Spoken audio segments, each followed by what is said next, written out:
Indian വംശജയായ Sunitha ലോകത്ത് അറിയപ്പെടുന്ന ബഹിരാകാശ യാത്രികരിൽ ഒരാളാണ്.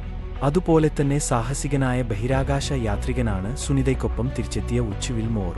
ബഹിരാകാശ ഗവേഷണ ചരിത്രത്തിലെ ശ്രദ്ധേയനായ വ്യക്തിത്വമായി മാറിയിരിക്കുകയാണ് ബുച്ച് വിൽമോർ. നാവികസേനയിലെ പൈലറ്റിൽ നിന്ന് നാസയുടെ ബഹിരാകാശയാത്രികനിലേക്കുള്ള അദ്ദേഹത്തിന്റെ യാത്ര സാഹസികതയുടെയും കഠിനാധ്വാനത്തിന്റെയും ഉത്തമ ഉദാഹരണമാണ്.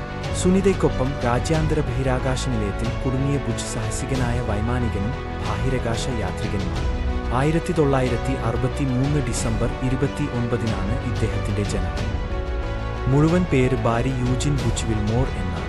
ടെന്നസി ടെക്നോളജിക്കൽ സർവകലാശാലയിൽ നിന്ന് ഇലക്ട്രിക്കൽ എഞ്ചിനീയറിംഗ് ബിരുദവും പിന്നീട് ഇതേ സർവകലാശാലയിൽ നിന്ന് ഏവിയേഷൻ സിസ്റ്റത്തിൽ മാസ്റ്റേഴ്സ് നേടി.